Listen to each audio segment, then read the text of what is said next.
अस्सलाम वालेकुम नाज़रीन, मैं हूं जबरार ख़ान और आप देख रहे हैं VN1 TV। नाज़रीन कराम, ये वीडियो बहुत ही इम्पोर्टेंट होने वाली है। आपने इस वीडियो को एंड तक लाजमी देखना। आज हम ये पर्दा उठाने जा रहे हैं कि जो इंडिया के अंदर सबसे पहले मुसलमानों ने मदद का हाथ आगे किया। मुसलमानों में सबसे पहला मुल्क पाकिस्तान आता है, उसके बाद बहुत सारे ममालिकों ने आगे इनके लिए मदद का हाथ बढ़ाया कि आपकी मदद की जाए।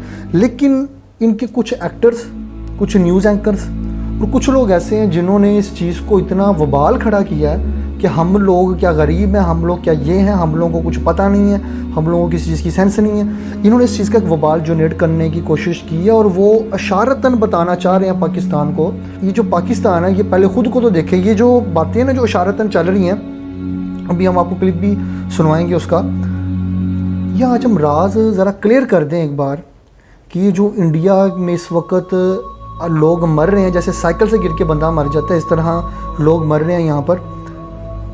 पहली बात तो ये कि जो बातें मैं करने वाला हूँ ये उस शख्स को समझ में नहीं आ सकती। मैं बहुत हार्ड लफ्ज़ इस्तेमाल कर रहा हूँ, ये उन लोगों को समझ नहीं आ सकती जो गाय का मूत पीते हैं, जो गोबर खाती हैं, उन लोगों को समझ नहीं आ सकती। तो उन लोगों ने छोड़ के जाना है वीडियो को, तो अभी छोड़ के चले जाइए, उन लोगों के लिए वीडियो नहीं है। ये मैं उन लोगों से बात कर रहा हूँ जिनकी कॉमन सेंस काम करती है, जिनमें थोड़ी सी अकल है और वो इन सारी चीज़ों से पाक हैं। मैं उन लोगों से बात कर रहा हूँ कि आपने आज ये फ़ैसला करना है। ये भारत की आवाम भी देख रही है। भारत की आवाम के अंदर उतना जलाल नहीं पाया जाता जितना बीजेपी सरकार अपने फेवरेट एक्टर्स जैसे कंगना रनावत साहिबा, इनके ज़रिए जो मामला चलाते हैं। मैं आपको क्लिप सुनवाता हूँ। उससे पहले आप हमारी स्क्रीन के ऊपर ये बिल्कुल कॉर्नर में आप देख रहे होंगे तस्वीर है, मैं इनका नाम भी नहीं लेना चाहता। इन्होंने कहा कि जो मुसलमान हैं ये पंचर छाप हैं। तो ये इशारा स्ट्रेट फॉरवर्ड पाकिस्तान की तरफ था। तो मैं इनको बता दूं, आप किस मुंह से कह रहे हैं कि मुसलमान जो है वो पंचर छाप हैं? कुछ शक्ल है आप लोगों की कहने वाली कि ये पंचर छाप हैं, इन लोगों ने ये किया, इन लोगों ने वो किया। हाँ, इन लोगों ने गलती कर दी है कि आपकी मदद करके डूब रहे थे आप।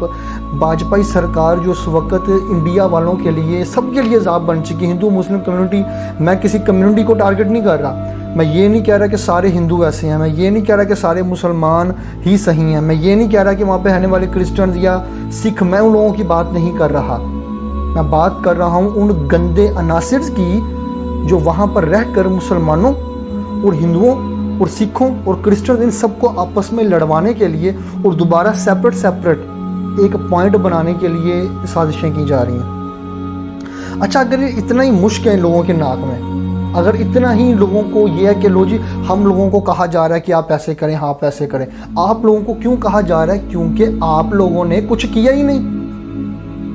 वहाँ पे मुसलमान मर रहे हैं, हिंदू मर रहे हैं। हम लोगों में, हम लोग सबसे ऊपर अपने मज़हब को रखते हैं और उसके बाद हम इंसानियत को रखते हैं। और वो जो इंसानियत है वो मुसलमानों की आप देख रहे हैं कि अपना सोना को रख के रिक्शे में अंदर सिलेंडर लगवा रहा है। कोई अपनी गाड़ी बेचकर लोगों के लिए ऑक्सीजन के सिलेंडर प्रोवाइड कर रहा है। लोग अपने घर को गिरवी रख के ये सारे मामला कर रहे हैं, आप देख रहे हैं। और मैं कहना चाहूँगा वो पंडित किधर गए हैं जो बैठ कर इधर बड़ी बड़ी अपने वो उधर मंदिरों में बैठ कर लो जी आए हम ये करेंगे, हम वो करेंगे। सारे गोमूत्र किधर चले गए? ये गायब किधर हो गए? ना एक भी मुझे दिखा दे पंडित मार्केट में आया हो, एक भी पंडित आके कह रहा हो कि मैं अपनी जायदाद बेचकर हिंदुओं के लिए ऐसा कुछ करता हूँ। चलो मुसलमानों को तो छोड़ देना, इनको तो ये पहले ही नफरत की निगाह से देखते हैं। अब हिंदुस्तान के जो हिंदू लोग हैं उनकी नज़र में मुसलमानों का इमेज चेंज होना शुरू हो गया। यहाँ तक नहीं बातें रुक रही हैं, अभी आगे भी बहुत सारी चीज़ें हैं। मैं आपको बहुत सारी चीज़ें दिखाने वाला हूँ। मैं आपको दिखाने वाला हूँ कि हिंदुस्तान ने मुसलमान से जो मोहब्बत शुरू कर दी है उसकी मिसाल नहीं, और मुसलमान ने अपना प्लाज्मा दिया है उन लोगों को जो वहाँ पर मौत के किनारे पे खड़े हैं। पहले तो ये कंगना रनावत की बात कर लेते, उन्होंने कहा कि हमें कहा जा रहा है जी ये जो वायरस है वुहान से फैला, और फिर अमेरिका की बात की। और एंड पे गोल मटोल करते करते वो मुसलमानों को भी अंदर घसीट के लेके आती हैं। ज़रा आप क्लिप सुने, फिर इस क्लिप के मुतालिक भी हम बात करते हैं। और उस वीडियो को लाजमी देखना है जिसमें हिंदुस्तान के लोग मुसलमानों पर फूल फेंक रहे हैं कि उनको प्लाज्मा दिया, उनकी ज़िंदगी बचाई। आप ये कंगना रनावत की क्लिप सुने पहले। नमस्ते दोस्तों, कोरोना के सिवाय और भी ऐसी बहुत चीजें हैं जो कि बहुत ज्यादा डिस्टर्बिंग है और मैं आपसे डिस्कस करना चाहती हूँ। कभी देखा है जब भी भारत पे कोई क्राइसिस आते हैं, आपदा आती है, तो एक इंटरनेशनली ऐसी मुहिम चलती है, सारे देश एक साथ हो जाते हैं और भारत को ऐसा दिखाया जाता है कि जैसे तुम लोग तो अभी अभी बंदर से इंसान बने हो। चार गोरों के सिवाय जब तक वो आके तुम्हें गुलाम नहीं बनाएंगे, तुम्हें नहीं बताएंगे क्या करना है, कैसे उठना बैठना खाना, तुमको तो पता ही नहीं है डेमोक्रेसी क्या होती है, तुम्हें किसको चुनना चाहिए, तुम्हारे को तो अक्ल ही नहीं है। तो हम तुम्हें बताएंगे कि क्या करना है। और इनका ये एक चैनल कौन बनता है, ये जो बुद्धिजीवी है। आप बताइए, टाइम की मैगजीन पे लाशों के फोटोज आते हैं हर जगह, वो लाशें बेस्ट सेलिंग चीज है आज, उनके फोटोज बेस्ट सेलिंग हो रहे हैं। वहां पे बरखा दत्त जी जाती हैं, रोती हैं CNN पे कि हम लोग तो मतलब मंकी, हमें तो पता ही नहीं है कि क्या मेडिकल इंफ्रास्ट्रक्चर क्या होता है। राना अयूब जो है टाइम मैगजीन पे, मोदी रुइंड इंडिया, जो भी उन लोगों ने, अरुंधति, ये सब भारतीय हैं। ये लोग जो हैं उनके एक सोर्स बनते हैं जो कि भारत को इंटरनेशनल स्तर पे उसकी इमेज को गिराता है। हमारी इकोनॉमी हो गई चाहे, या हमारे फॉरेन इन्वेस्टमेंट हो गई, ये हमारे लिए बहुत अपकमिंग डेज में बहुत ज्यादा चैलेंजेस होने वाले हैं। और ये देश वुहान में पैदा हुए वायरस को, इनकी औकात नहीं है कि कम्युनिस्ट वायरस कह सके। ये हमें बताते हैं कि हमें अपना देश कैसे चलाना चाहिए। कौन होते हैं ये हमें? फर्स्ट वेव में अमेरिका की सारी कितनी ज्यादा पॉपुलेशन वाइप आउट हो गई। इटली में क्या हुआ सबने देखा। सेकेंड वेव अभी भी इंग्लैंड जूझ रहा है, हम भी जूझ रहे हैं, देयर इज नो डाउट। लेकिन उनको क्या किसी नेता का नाम उछला, उनकी डेमोक्रेसी का नाम उछला?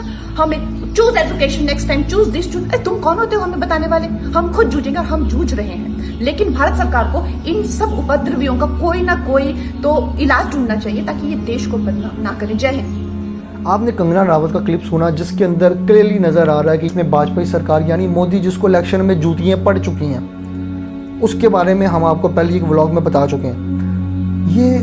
ये जो कंगना रनावत जब भी कोई ऐसा मसला आता है, हाँ जी ठीक है जी हमारा कोरोना हमारे मुल्क में फैल रहा है, लेकिन ये जो दुनिया हमें कह रही है इतना है तो क्यों ले रहे हो? अब मैं आपको बताता हूँ कि जब भी कोई मसला होता है ये कंगना रनावत को आगे कर देते हैं या कोई और को स्टार मार्केट में आ जाता है जो ये सारी चीज़ें लेकर चलता है।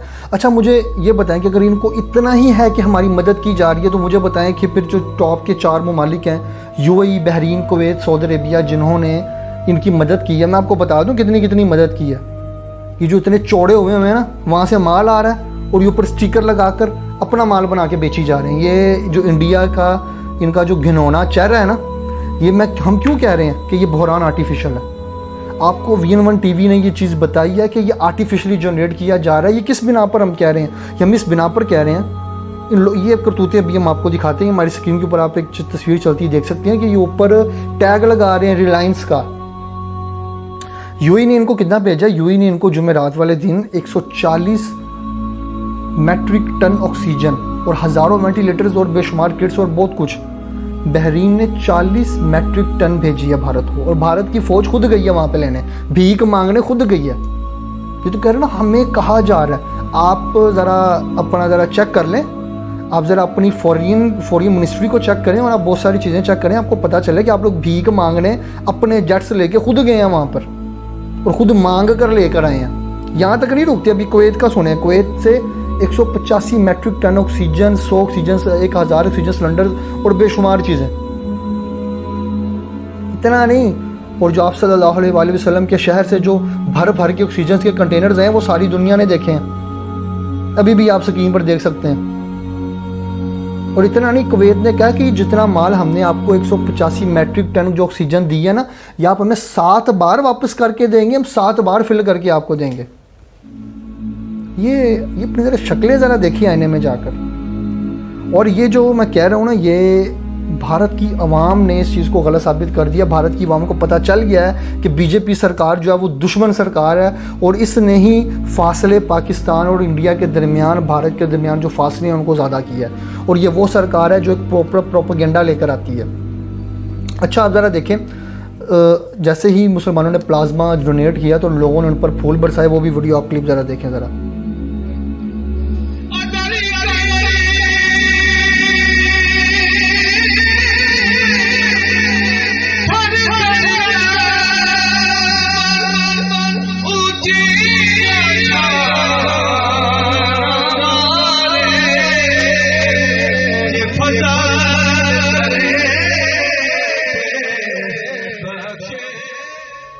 आपने क्लिप देखा और आपको मालूम हुआ कि ये जितनी भी कशमकश पाई जा रही है इन बड़े बड़े अनासिर्स के ज़रिए, अवाम का रिएक्शन कुछ हो रहा है जनाब। अवाम कुछ और चाहती है। अवाम तो चाहती है कि मोहब्बत के साथ रहा जाए। अब तो पंडित मैं कहता हूँ पुलिस वाले, फौजी, आम शहरी, हर बंदा, बहुत सारे लोग और भी हैं, मैं नाम नहीं लेना चाहता, जो क्या कह रहे हैं मुसलमानों को कि दुआ करें।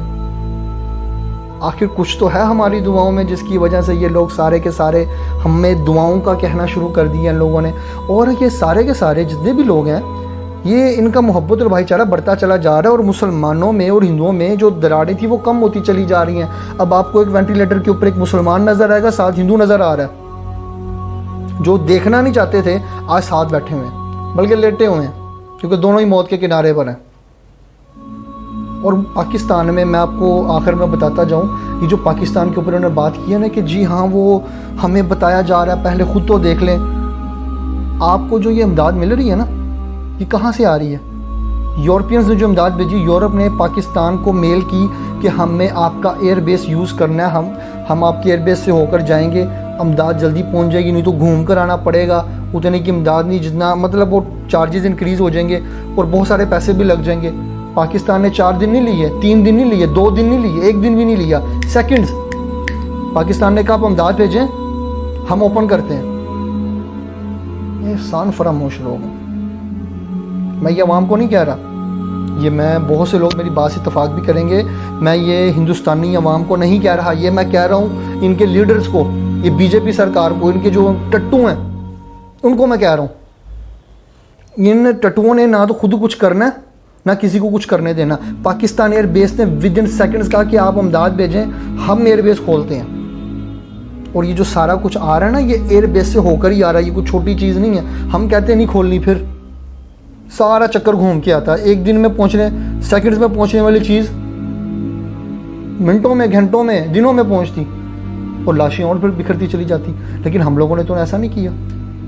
और ये हमने फैसला नहीं करना, ये भारत की अवाम ने फैसला करना है। ये वो बताएंगे कि किसने किस वक्त में, किस मुश्किल वक्त में इनकी मदद की थी, और ये मदद इनको याद भी रहेगी। और ये मदद कोई एहसान नहीं है, हम मुसलमानों ने दिल से की है ताकि इंसानियत बच सके।